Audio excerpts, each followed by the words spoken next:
ఈ నెల 30వ తేదీన విశాఖలో మరో జన సైనికుల పండగ జరగబోతోంది.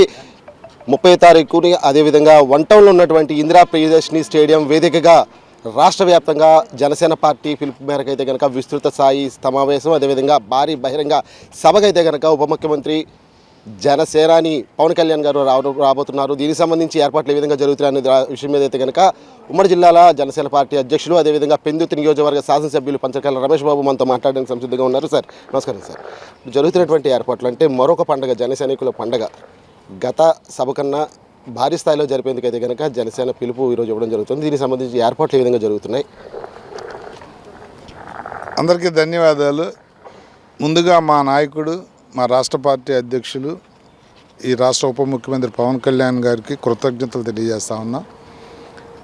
ఉత్తరాంధ్ర నుంచే ముఖ్య కార్యకర్తలు విస్తృత స్థాయి సమావేశం రాష్ట్ర వ్యాప్తంగా ఉమ్మడి రాష్ట్రాలు తెలంగాణ, ఆంధ్ర విస్తృత స్థాయి సమావేశం ఉత్తరాంధ్ర విశాఖపట్నం నుంచి తీసుకున్నందుకు ధన్యవాదాలు తెలియజేస్తూ, మాకు ఇచ్చిన గుర్తింపుకి, మా ప్రాంతానికి ఇచ్చిన గుర్తింపుకి వారికి కృతజ్ఞతలు తెలియజేస్తూ, మరి 30వ తారీఖు ఇది ఆహ్వానితులు మాత్రం వచ్చే సభ. 15,000 మంది ఆహ్వానితులు పార్టీ ఆహ్వానం పంపిస్తుంది.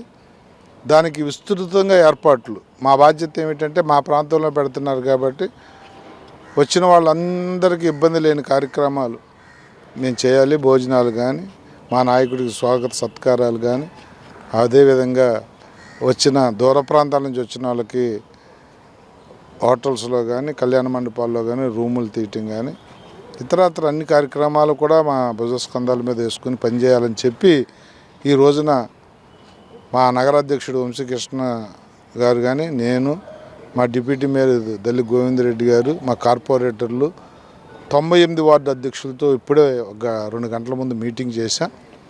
ఎవరి బాధ్యతలు వాళ్ళు 12 కమిటీలు వేసుకుని ఎవరి బాధ్యతలు వారు తీసుకుంటా ఉన్నాం. అలాగే ఇక్కడ స్టేడియంలో ఏర్పాట్లు ఆర్గనైజింగ్ కమిటీలో వంశీకృష్ణను, మా దల్లి గోవిందరెడ్డి ఉన్నారు, నేను ప్రచార కమిటీ చైర్మన్ని. ఒక్కొక్క కమిటీకి మళ్ళీ 10 మందిని మేము పార్టీ ఇస్తుంది. వాళ్ళ ద్వారా ఈ 12 కమిటీలు కూడా వర్క్ చేసి 30వ తారీఖు మధ్యాహ్నం 3 గంటలకు జరిగే మా నాయకుడు పవన్ కళ్యాణ్ గారి సభను జయప్రదం చేసేదానికి అన్ని ఏర్పాట్లు చేస్తా ఉన్నాం.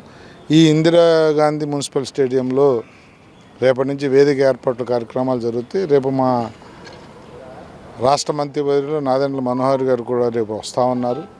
రేపటి నుంచి ఒక వార్ రూమ్ పెట్టుకుని ఈ పైనే ఏర్పాటు చేసుకున్నాం. డైలీ దాంట్లో ప్లానింగు, కమిటీలతో మీటింగు, ముఖ్య నాయకులతో మీటింగు, ఏర్పాట్లు ఇవన్నీ కూడా ఇక్కడి నుంచే వారు ప్లాన్ చేస్తారు. 28వ తారీఖుకి మా నాయకుడు పవన్ కళ్యాణ్ గారు టెంటేటివ్ ప్రోగ్రాం అయితే 28 అన్నారు, వచ్చి 30వ తారీఖు మీటింగ్కి పార్టిసిపేట్ చేస్తారు.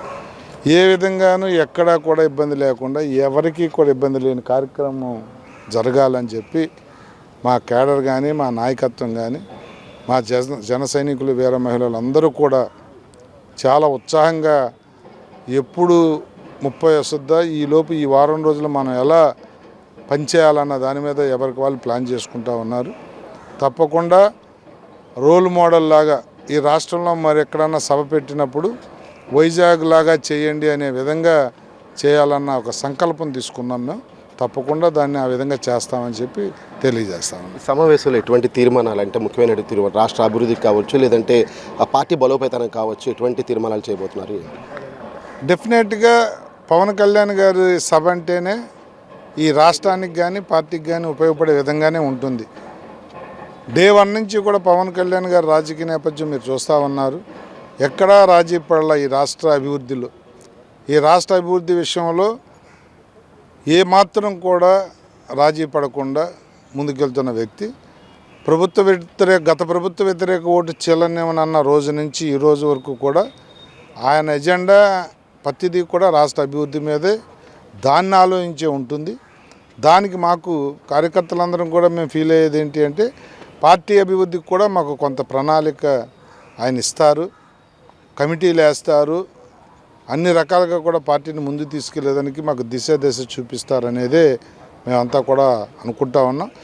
ఏం చేస్తారనేది ఆయన నోటి వెంట వస్తేనే బాగుంటుంది. మా ఆలోచన అయితే ఇక్కడ రెండు, ఒకటి రాష్ట్ర అభివృద్ధి, రెండు పార్టీ అభివృద్ధి మీద ఈ ఎజెండా ఉంటుందనేది మా నమ్మకం. ఈ 15,000 మంది ఆహ్వానితులు కాకుండా ఇతరులు అంటే పవన్ కళ్యాణ్ గారి మీద అభిమానులు కూడా జన సైనికులు చాలామంది ఉన్నారు. వాళ్ళందరూ కంట్రోల్ చేసేదానికి కూడా ఎటువంటి చర్యలు చూపారు? తప్పకుండా వాళ్ళు కూడా లోకల్ ప్రయారిటీ మాకు ఉంటుంది. ఈ ఉత్తరాంధ్ర నుంచి ఆ వెసులుబాటు కూడా తీసుకుంటాం. ఆహ్వానితులతో పాటు మనోహర్ గారి ఆదేశానుసారం రేపు పొద్దున్న మీటింగ్తో మాకు ఒక క్లారిటీ వస్తుంది. రేపు సాయంత్రం కానీ ఎల్లుండి కానీ మీకు ఇంకా మోర్ క్లారిటీ ఇస్తాం. Thank you so much. అది చూసాం కదా పుస్తకాలు చూస్తుంటే ప్రస్తుతం అయితే కనుక మనం కూడా మైదానంలో ఉన్నాం.